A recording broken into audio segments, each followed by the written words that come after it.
friends, it's Teresa and welcome back to my channel. Today's video is going to be me discussing my January wrap-up.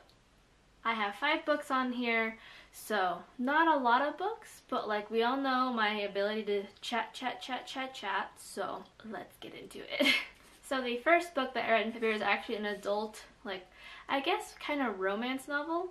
And that is Forever Interrupted by Taylor Jenkins Reid. This is one of her backlisted works, and like I said, it's an adult romance novel following Elsie Porter, who gets married to like the love of her life, and the week later he ends up getting hit by a car and dies on impact on the way to get her cereal. Now she's having to deal with the grief of losing her husband, who she's only been married to for about like a week, if that, but now she has to deal with her mother-in-law, who had no idea she even existed and had no idea they even got married. Lots of threads here. So it's a story about like healing and grief and what it means to actually love a person.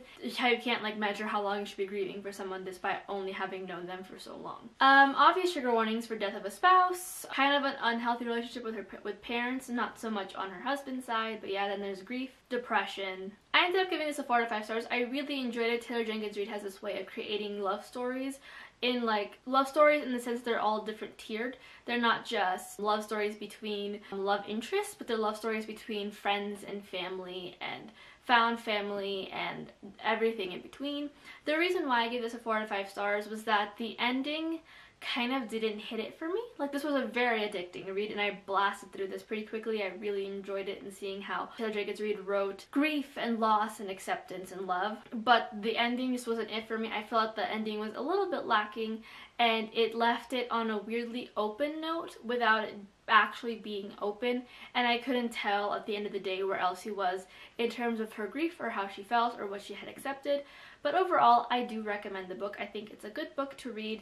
It's a nice, like, it's not light. It's not fluffy. It's a pretty, like, dark and, like, heavy topic to discuss. But I think in terms of being able to read through it quickly, Taylor Jenkins Reid has a very addictive kind of writing style, which I highly recommend if you're looking for something to just kind of blast through. But heads up, you will be crying because this not only puts you in the present perspective, but then also in the past perspective, as Elsie explains hers and her husband's love story. But I really enjoyed it. The Ben kind of reminds me of my partner now, which is great because then I could like emotionally invest myself into the story, especially the flashbacks, but then come to like the part where you realize he is no longer with us. I had to put the book down a couple seconds because I was like, oh. The next book is a YA contemporary, and that is With the Fire on High by Elizabeth Acevedo. I'm gonna come for some of y'all because y'all really had me saying with fire on high for how long. There's a "the" in there. But this is a YA contemporary novel following young Emily as she kind of balances the idea of like high school life, having been pregnant and having now a 2-year-old child, as well as high school, preparing for college, this trip that her culinary class is planning, her dreams of attending a culinary school, and, you know, romance and boys and friendships. I gave this, I think, a 4 out of 5 stars. Yeah, I gave this a 4 out of 5 stars. I really enjoyed it. You can really tell where Elizabeth Acevedo's practice with writing verse comes into her writing prose. Writing verse comes into writing prose. Yes, it's very, the way she writes prose is very very condensed and very short, but you don't lose out on the imagination or the emotion.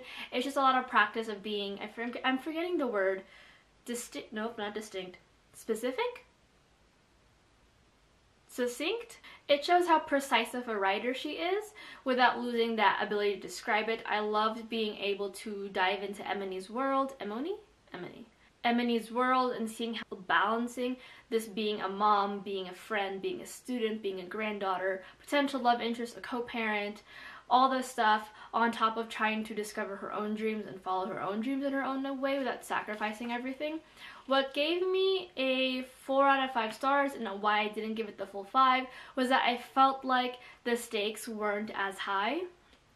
I felt like with everything happening in her life, there were like stakes that needed to happen, and then by the end of it, it was like it was solved within the first couple chapters, or it was solved really easily despite her having built this up to be some kind of huge problem.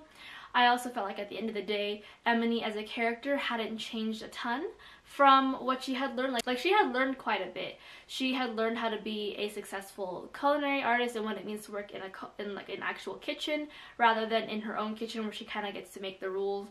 But I think in terms of a character and everything in between, she just didn't feel like she had changed throughout the book. And this is a very, like, I don't want to say it's character driven, but considering kind of the gravity of like what she's dealing with, you think she would have accepted some kind of change throughout this book, and I felt like it was just kind of missing. And I think that's partly because she had a lot of her problems solved for her really quickly throughout the progression of this book.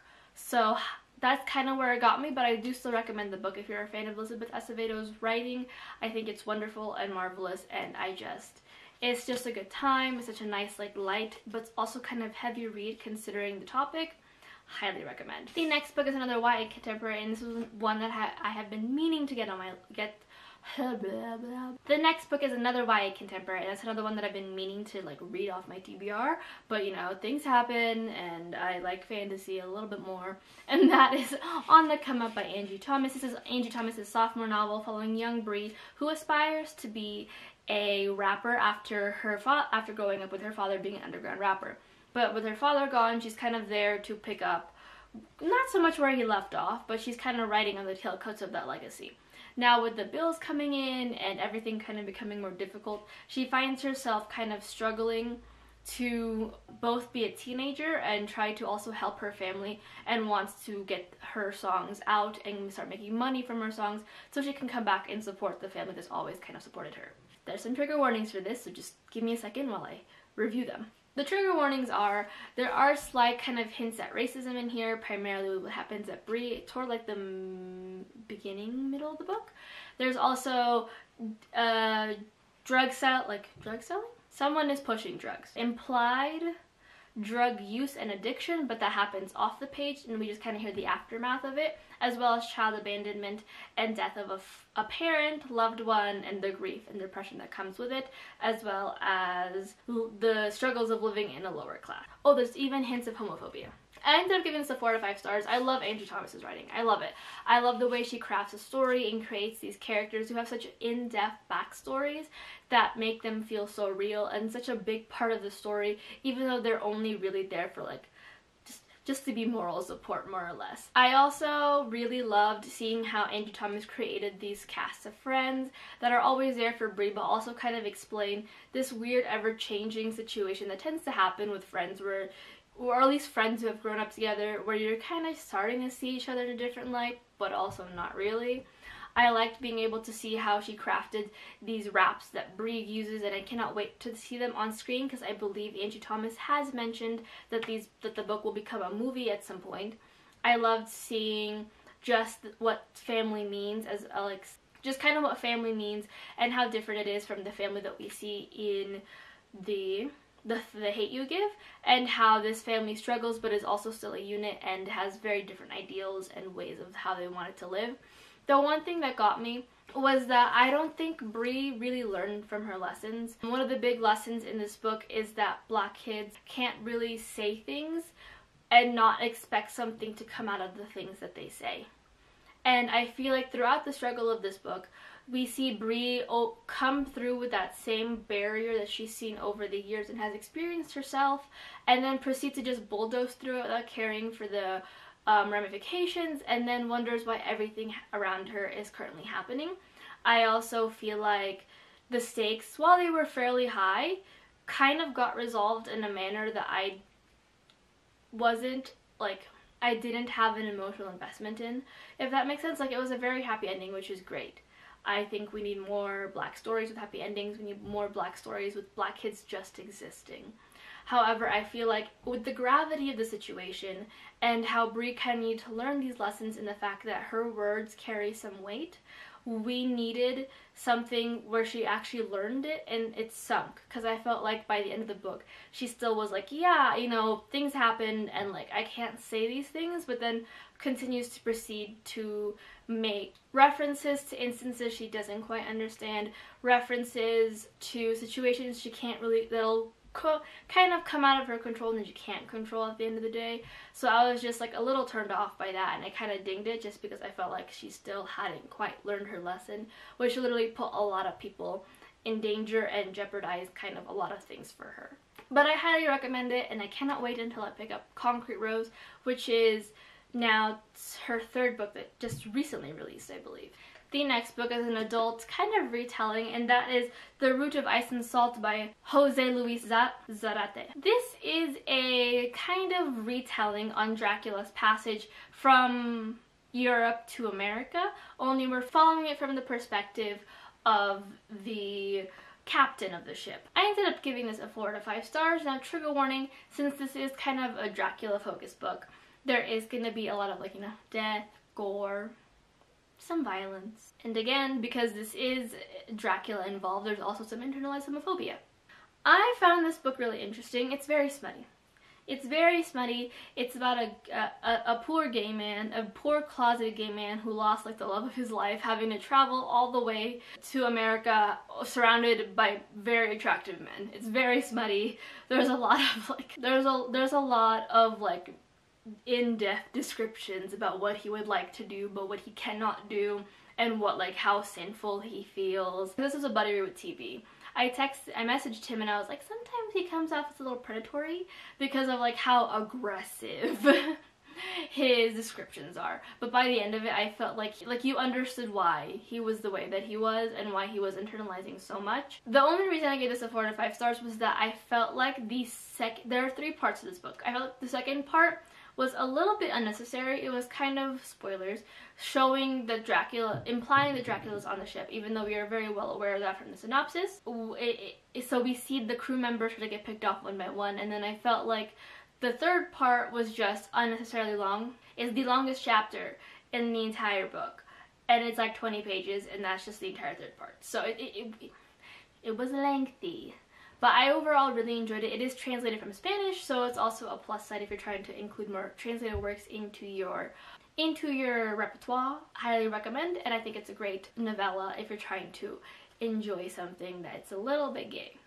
And the last book that I read in January is another buddy read, and that was with my friend Sarah, and that is Where Dreams Descend by Janela Angeles. This is a YA high fantasy novel following this fire dancer / performer who escapes from her kind of like cage in this illusionary like club to perform in this very huge game. How people have described it is like it has a bit of Zendaya and Zac Efron's relationship from A Greatest Showman. It's burlesque, which I haven't seen the movie, and then it also has remnants of the Night Circus because of the magical competition occurring in this book. This was a success for Sarah and I, which is a first. Sarah, I don't remember if Sarah gives star ratings, but she really enjoyed it despite having there been some issues. I ended up giving this a 5 out of 5 stars, and trigger warning, there is death. I really enjoyed this. I think that it's very atmospheric. Janela Angeles has a wonderful way of crafting this like world that like seems familiar but is also kind of unfamiliar. She has this way of creating some side characters that are just absolutely marvelous. I love them to bits. And as well as creating this kind of tension between 2 characters and this drive this main character Kalia has. Absolutely marvelous. I loved it. My biggest issue with it, and this was also kind of Sarah's issue, was that we felt like the other competitors weren't as in-depth as we would have hoped, considering it is an entirely magical competition and we had no emotional attachment to it. I personally felt like that, well, Sarah also felt this too, but some of the pacing was also a little bit off in terms of that sometimes the romance outweighed the mystery, and I think it would have been more interesting if it was switched in a sense where in certain, like the second part to like the last bit, we saw the romance building with the mystery as the undercurrent, and then flipped it to where the mystery was the main part and that the romance was the undercurrent, which in the book is actually switched in terms of that. But it didn't stop me from enjoying this book and giving it a 5 out of 5 stars. It's a really well written book. It's a really good debut. Like, this is a debut book, so I'm going to give her the benefit of the doubt and assume that she will grow as a writer for the next coming books. Highly recommend it. Such a good book, especially if you're a fan of magical competitions and circuses. Good time. But that is it for the books that I read in January. What did you guys end up reading? Did you guys enjoy any of them? Any like new favorites I should keep an eye out for? If you guys have any more thoughts on these books and you would like to share, leave them down below. If you guys wanted me to make a full-on review where I discuss everything in depth, also leave those suggestions down below. But until next time, hit like, subscribe, comment. All my reviews and my links to my social media will be down below if you guys need to need to read up on it or however. But until next time, I hope you guys are having a wonderful week, and I'll see you guys in my next video. Bye!